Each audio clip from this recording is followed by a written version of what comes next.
and welcome to Dee Thinks Live. We've had a mishap. So, hang on a second. Sorry, guys. This little thing just fell. I'm so sorry. How are you? How are you guys? I'm so sorry. We just had a mishap. Did you just see it? Just fell. How is everybody? How are we all? Merry Christmas to everybody as well. And thank you again for joining us on another Dee Talk Live Love Talk Mondays. I hope everybody is enjoying the festivities and having a fantastic night. You've had a great day. There's so much going on. It's so busy in our beautiful city here that we call Melbourne as well. And tonight we have a great topic once again for our Love Talk Mondays.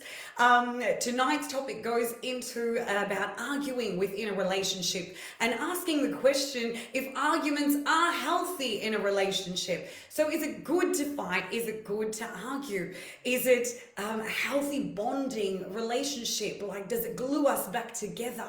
Is it part of the passion, the romance, the drive that brings us together in order to really bring about that love that we have in a relationship?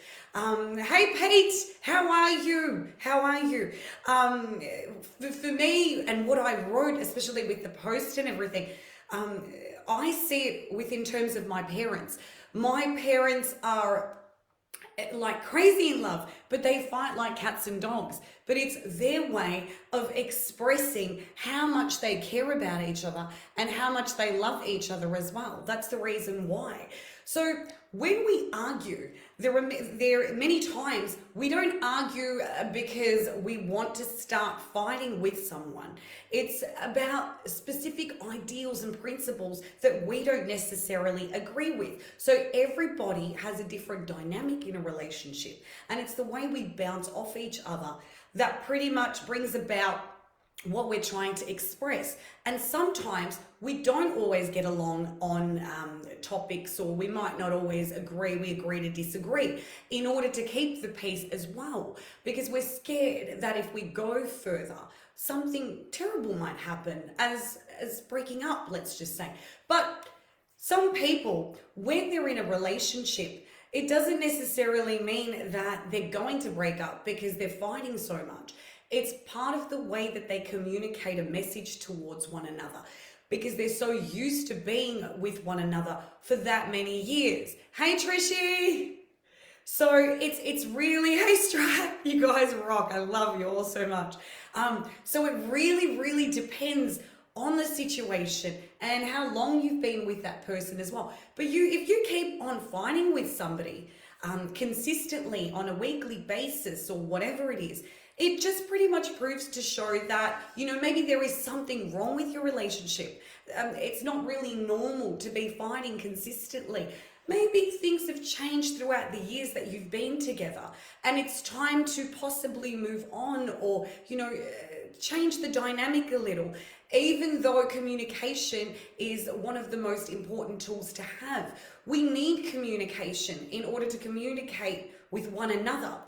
So it's exactly the same as being in a relationship when we're arguing, possibly communicating a somewhat different message in order to get what we're trying to talk about. But what's always been really important for me, especially, was a thing that my mum had said. Through love, you consistently make things happen for the better. So when you use love as your pure form of communication, instead of yelling and screaming and hate and vice versa, everything becomes just perfect, and things just like manifest in a way where everything's just better, because you're not talking to that person with anger. You're not shouting at that person. You're trying to be diplomatic about it. You're trying to sit down and have a conversation with that person in order to get to down to the details, and get down to what's really the underlying problem in that relationship. So many times when we do fight, we can always work it out, but that's got to do with the other party as well. So it's not always us or it's not always them that's in the wrong. So that's why you always have to go into it and ask that person, what's going on? You know, why are we fighting? And really getting down to the nitty gritty and the details in order to dissect it. So we're able to find out what's really happening in our relationships. So I think it is healthy to have a relationship. Otherwise, you're not really normal. Like, and if you're used to being somebody that says yes and no and keeps on agreeing with you, that's even a different topic within itself. Being with somebody that's like that, for me, that's quite boring, because I'm very challenging in regards to in a relationship. I like to be challenged. I'd like people to, you know, offer me education and to teach me things that I wouldn't know. So, but if you're with somebody like that, then it somewhat way gets really boring, and, you know, and even arguments span from that. And then there's the silent treatment. So there are two forms of relationships and two forms of communicative methods that people in relationships use. One is the yelling and screaming, and I'm about to rip his head off or her head off. And the second one is the silent treatment, which is even worse, right? Where you're talking to the person and you're trying to get through to them, but they don't want to have a bar with you because you're just, you know, you're just keeping on going.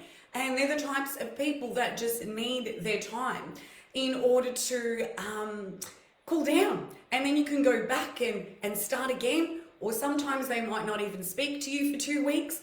But for me, that's not a relationship. I can't be with somebody like that.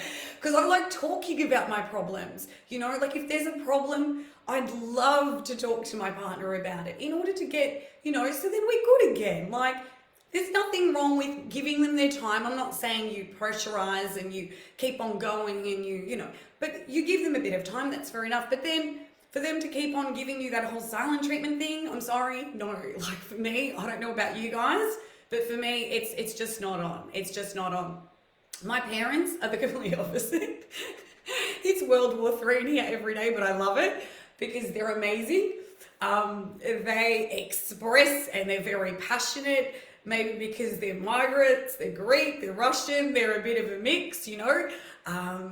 Their passionate upbringing has brought them towards them being expressive and, you know, and really loving each other, which I love, you know, because they're my parents, you know. But yeah, some days it gets a bit like, oh my God, and I become like a mediator. I'm in the middle of it, trying to like tackle what's going on and who said what and whatever. But I always diffuse the situation and, you know, I help them come back to center and being present and understanding, you know, this person's view and that person's ideals, in order for us to, you know, get them to come down a little bit because it gets a bit high up there. So arguments are not necessarily unhealthy, but they can be if you keep on going down the same road of just destruction and screaming and hate and the other, like upsetting the other person or vice versa, they're upsetting you.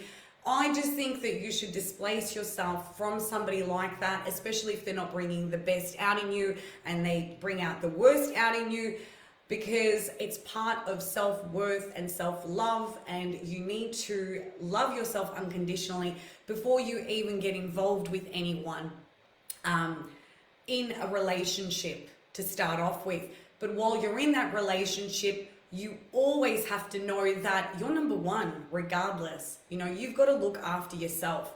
And if that means that the relationship, it just keeps on getting worse and worse, and things aren't being resolved, even though you think that they are in somewhat sense, you really need to recheck, rethink your priorities and really put towards the energy towards people that give you what you want.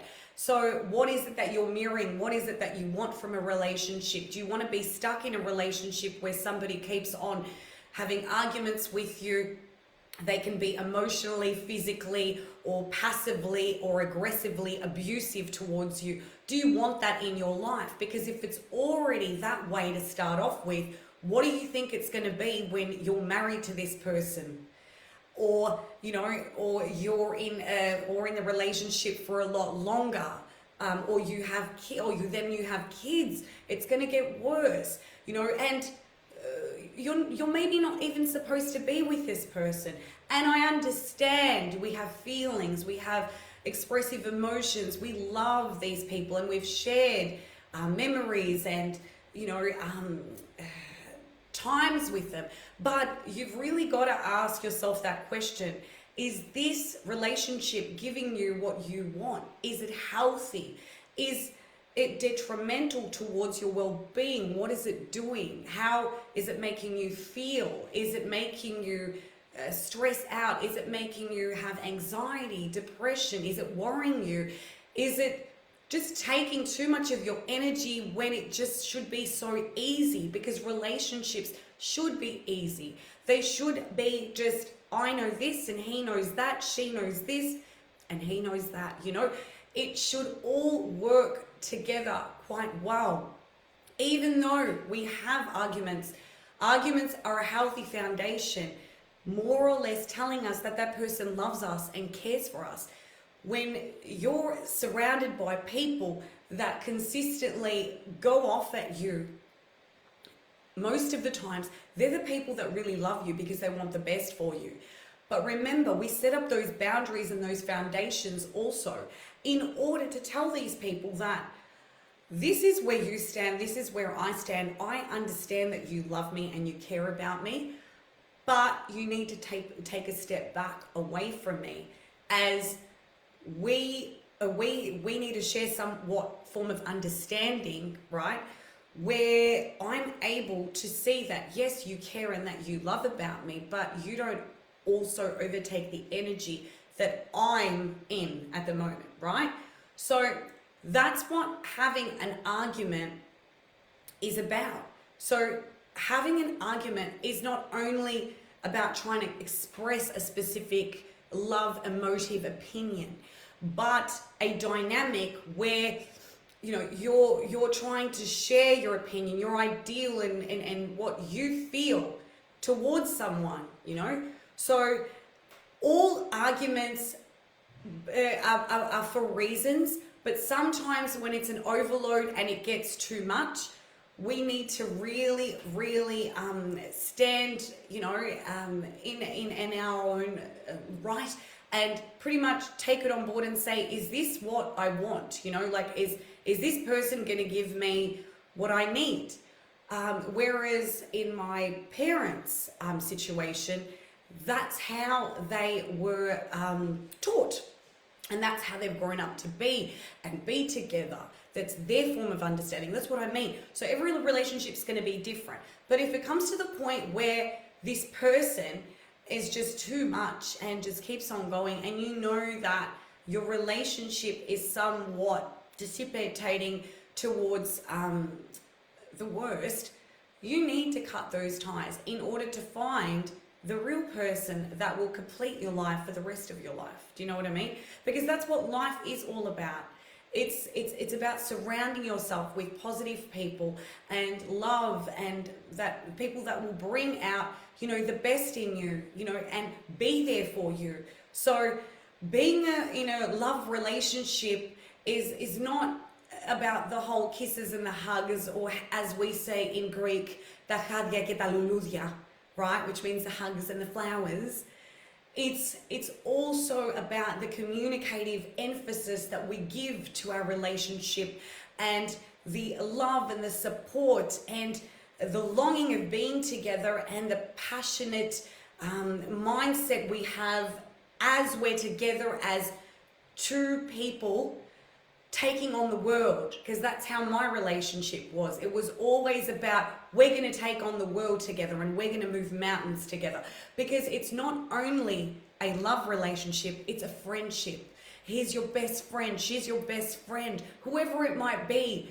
They're the people that are going to stick to you like glue and support you with everything in your life, and anything that you want to do, they'll always believe in you. And as I said, bring out the best in you and work around situations and arguments and things that might come up as difficult challenges in your lives, eventually. So believe that you can do anything with this person. And if you can't, revise, sit down, try and communicate, try and salvage what you have. It's not that I'm saying don't, but if you've come to a point where you can't do it anymore and there's not much more to salvage, it's time to say goodbye to it, unfortunately. Even though it was such a beautiful and memorable experience at the time, your time is now in order for you to move on and really find your happiness and that person, or that specific soul that you're going to connect with on a different level once again, because that's what we do with everybody. Even when you're with friends or cousins or people, acquaintances, you always share some sort of energy exchange and understanding. And we don't always share the same opinions, and hence why sometimes they can be acquaintances, because we don't really understand each other on the same level. We understand each other on a specific level, but not on the full level that is equipped for us to keep on going with such a strong communicative connection with one another. Yeah? So that's what, being with somebody is about, having that. So if we keep on arguing, we don't need to be with that person. I'm telling you guys, But if we're able to, work it out and be passionate and crazy like my parents, go for it, You can see the passion in their eyes. And then 2 seconds later, when I'm not looking, they're all over each other and kissing each other and hugging each other and just talking normally like nothing's even happened. That's how you know how strong a love relationship is, or how strong the bond is. It's throughout my parents that I'm able to see that anything is possible, because they, stood the test of time, as we will eventually with whoever we're with. But we need to make those foundations. We need to start putting that across to the universe and towards the energy that we share with somebody and the people that we're with, in order to have that in our lives, because it's what we mirror. So what we want is what we go after sometimes, and you might be mirroring the same sort of person. So look at that as well, because once you start mirroring something different comes. It's like what Einstein said: you push out the same sort of consciousness towards something that you're doing, what are you going to get back? The same thing, because you're doing the same thing, right? No two things, doing no two same things at the one time will prove and you're right, like there's so many things that, we can speak about with this topic. It's crazy. Anyway, we have finished again. We have literally one more Dee Talk Live for the year. Oh my God, this is crazy. 2021 is upon us, everybody, and we have a New Year's Eve special which will be taking place on Thursday night, which is amazing. A lot of big plans and big announcements are happening in 2021 for those who have asked. There are heaps of new things happening for next year, which is going to be a dynamic year for everyone involved. You guys, I'm sending you so much love. Thank you for everyone's support, messages, everything you consistently give me. You guys rock. So we're having the last one, which is really exciting. I can't believe it's New Year's Eve. The time has gone so quickly as well. I don't know if anybody has realized, but it's just been crazy. The time is just going so fast. It's the universe and the planets. What's going on? It's those soulmates, Jupiter and Neptune. They're bringing light and love. Remember that. Light, everybody. Light always overtakes the bad, yeah? The darkness is going down. 221. Let's do this, my spiritual people. I love you so much. So yes, have a lovely evening, everybody. And I will see you all on Thursday for the last Dee Talk Live of 2020. Oh my God, it's crazy, huh? Very, very crazy. Oh, I don't know. See you guys. Much love to everybody. I love you so much, yeah?